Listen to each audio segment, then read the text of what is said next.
né? Mas deixa eu te perguntar, poderia, eu não sei se isso aqui foi uma goiabeira, se isso aqui foi uma mangueira, eu não sei se isso aqui foi uma laranjeira, mas eu vou te perguntar uma coisa: poderia esse galho voltar a dar frutos? Sim ou não? Humanamente falando, poderia voltar a dar frutos? Não. Por que não? Porque esse galho foi desligado do tronco. E a Bíblia diz isso: quando um galho é desligado do tronco, ele não dá fruto. Jesus disse isso: se um galho não está ligado em mim, ele não dá fruto. Então ele seca. E é engraçado que a Bíblia fala que Moisés e Arão, eles tinham uma vara, um cajado, um pedaço de pau na mão, seco como esse. Muitas pessoas, irmãos, são comparadas com esse galho, que quando desligadas do tronco, começam a secar e não dão mais frutos. Jesus disse que todo ramo que está ligado nele dá fruto. E quando é necessário, ele dá umas cortadinhas nele, para que dê mais fruto ainda. Mas quando não está ligado nele, não dá fruto.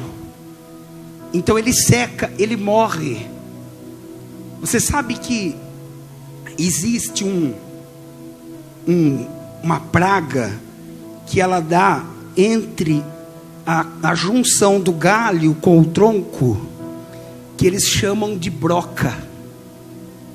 E o que ela faz? Ela come dentro do galho, entre o galho e o tronco, e ela desliga o tronco do galho, o galho do tronco. Ele fica aparentemente ligado ao tronco, mas por dentro ele é oco. Então ele não produz, porque a seiva não passa do tronco para ele. Então ele começa a secar. Ele está aparentemente ligado ao tronco, mas ele não dá fruto e ele seca. Por quê? Porque dentro dele, aonde ele precisa estar ligado, aonde passa a vida, ele está desligado, porque essa praga chamada broca comeu toda a vida dele ali dentro. Então tem muita gente que está desligada do tronco que é Jesus, porque essa praga chamada diabo foi minando as forças dela, foi minando a fé dela, foi trabalhando no coração, foi colocando mágoa, rancor, ressentimento. Muitas pessoas acharam assim: Deus está demorando para fazer na minha vida. Muitas pessoas acharam assim: Deus não fez quando eu queria.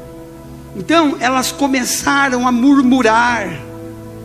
E quando a pessoa começa a murmurar, ela começa a secar. Porque lembre-se disso: a murmuração é a sepultura das promessas. Quando uma pessoa começa a reclamar de Deus, quando a pessoa começa a dizer assim: olha, quer saber? Eu não vou mais na igreja. Quer saber? Deus, esse negócio de Deus aí, Deus não é comigo. Quando a pessoa começa a brigar com Deus, na realidade é porque ela está desligada do tronco, que é Jesus. E a vida, que é o sangue de Jesus, que passa do tronco para ela, não está chegando nela a vida. Então ela está secando aos poucos. A fé da pessoa começa a secar, a vida da pessoa começa a secar. Veja o caso de Israel, quando estava no deserto, caminhando em direção da terra prometida. quando eles chegaram muito perto da terra prometida, até porque, irmãos, é relativamente perto o Egito de Israel, é relativamente perto. Eles ficaram literalmente andando em círculo por muitos anos. A nuvem que eles seguiam de Deus ficou confundindo eles por conta dessa desobediência, da murmuração, da reclamação. Mas eles estavam muito perto. E aí Moisés mandou os 12 príncipes das 12 tribos espiar, verificar a terra de Canaã. Quando eles voltam dos 40 dias que ficaram lá espiando a terra, eles voltam com um relatório negativo. Eles voltam dizendo assim: olha, a terra é boa, é verdade, tem terra que mana leite e mel, do jeito que Deus prometeu. Só que o problema é que a terra está ocupada e tem gigantes lá dentro. Então, eles viram tudo aquilo que Deus prometeu, estava diante do rosto deles, mas ainda assim eles murmuravam, porque eles achavam que era difícil demais para conseguir. Tem muita gente que Deus já colocou, tá na cara da pessoa, mas ela não consegue ver. Sabe quando você coloca a caneta assim na orelha, porque você vai fazer alguma coisa, aí depois você não acha mais a caneta, você fala: meu Deus do céu, onde que eu pus a caneta? Mas ela está, quem já fez isso?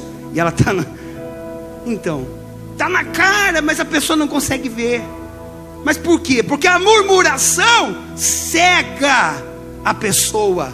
A murmuração seca a fé da pessoa, seca o entendimento. Quando eles voltam de espiar a terra, eles começam a murmurar. Mas eles precisavam entender que quanto mais alto nós queremos ir, mais pressão haverá.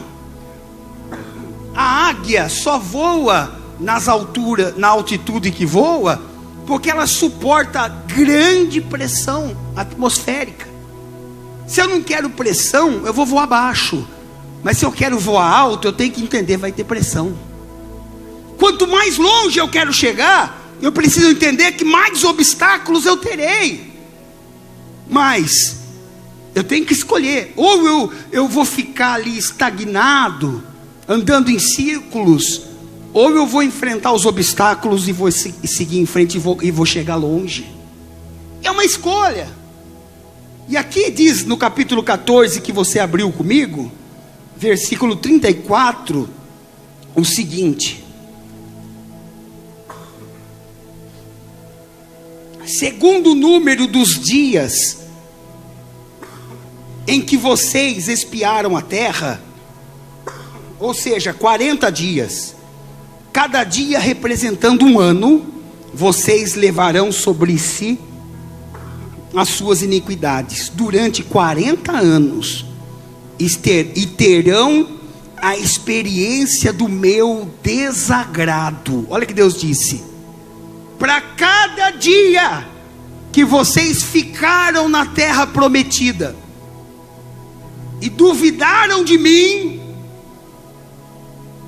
como consequência, como prova do meu descontentamento com vocês, como prova do meu desagrado, para cada dia é um ano a mais no deserto. Em outras palavras, a murmuração, ela faz com que aquela vitória que está tão pertinho, ela demore para chegar. E dependendo do grau da murmuração, dependendo do nível da murmuração, nunca chega. Nunca chega. Se você deseja viver o extraordinário, se você deseja viver o melhor de Deus, você precisa entender que Deus tem o controle de tudo, e que todas as coisas cooperam para o bem daqueles que o amam.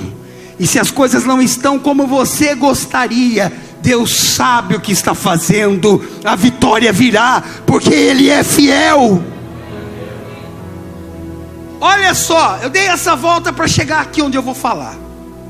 Arão era quem segurava a vara, o cajado. Arão estendia o cajado no rio Nilo, e o rio Nilo se transformava em sangue. Arão estendia o cajado, Moisés mandava o Arão fazer, irmão de Moisés, Arão estendia o cajado e vinha as pragas sobre o Egito. E toda Israel viu isso. Toda Israel viu que os prodígios e os sinais saíam de Moisés e de Arão. E aí quando eles estavam no deserto e começa a se formar as tribos de Israel, e começa a se formar o sacerdócio, Deus diz assim para Moisés: Moisés, você vai escolher o Arão para ser sumo sacerdote, e vai ser a casa de Levi, que vai ser a tribo de sacerdotes. Moisés dá a notícia para o povo, e sabe o que o povo faz? O que ele fazia de melhor. O povo começou a murmurar de novo, dizendo assim: poxa, isso aí é nepotismo. Moisés está favorecendo o irmão dele. Arão só está sendo escolhido porque ele é irmão do profeta. Se ele não fosse irmão do profeta, ele não seria escolhido. Ora, eles viram Arão estendendo o cajado, eles viram Arão ferindo as águas do rio Nilo, eles viram Arão orando e Deus respondendo. Então Deus falou assim: vamos acabar com essa murmuração? Manda cada tribo escolher uma pessoa, o principal de cada tribo, o mais de Deus de cada tribo, e manda cada um deles pegar o seu cajado e trazer os 12 cajados aqui, inclusive o de Arão, e manda colocar os 12 na tenda do testemunho, e coloca o nome de cada um na frente do cajado. E o homem que eu escolher, o cajado dele vai florescer. Por isso eu perguntei no começo, humanamente falando, pode um cajado como esse florescer? Depois de ter sido desligado do galho? Depois de ter secado como esse?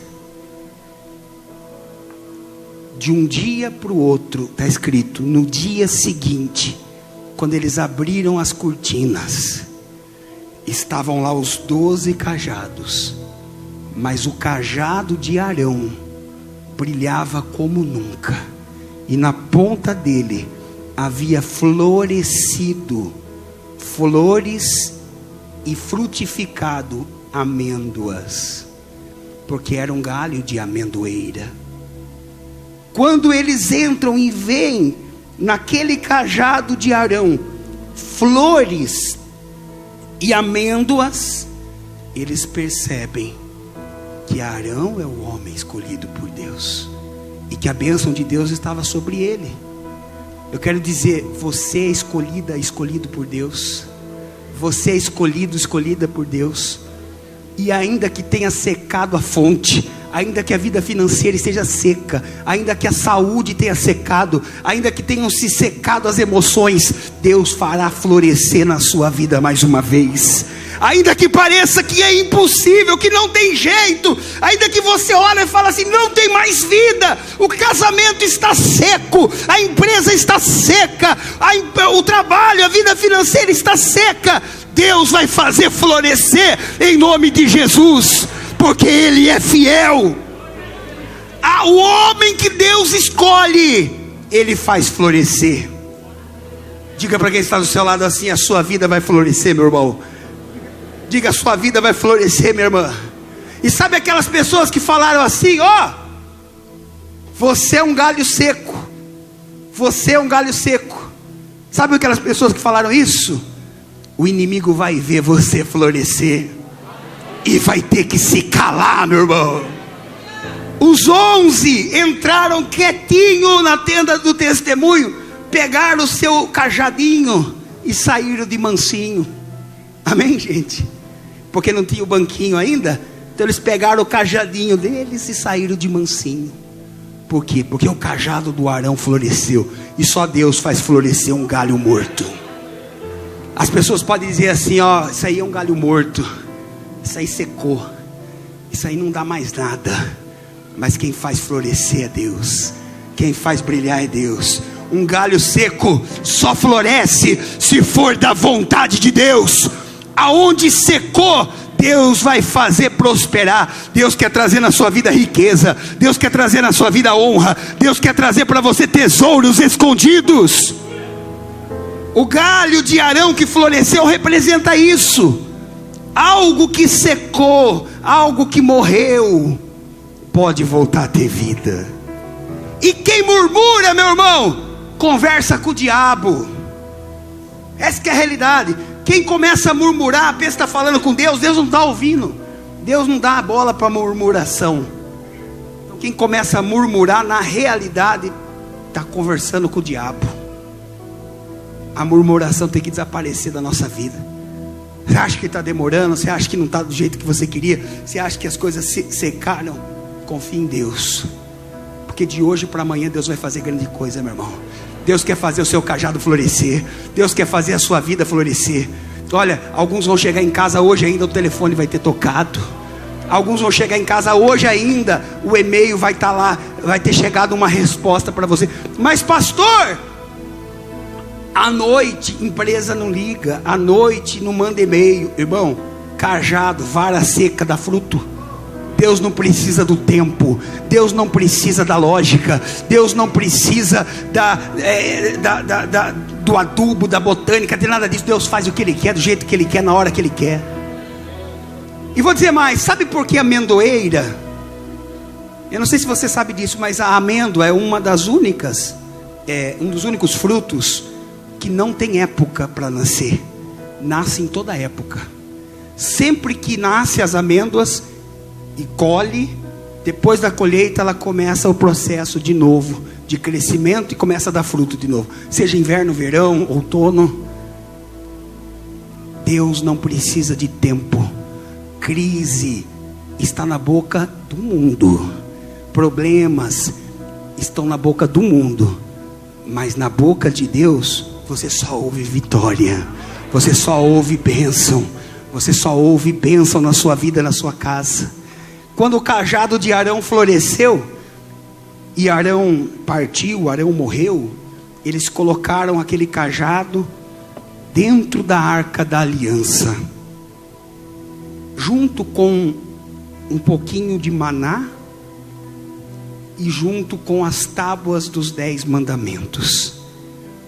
E assim atravessou séculos, até chegar ao reino de Davi, de Salomão, e até a arca ser roubada no período da queda de Israel para os caldeus, para a Babilônia.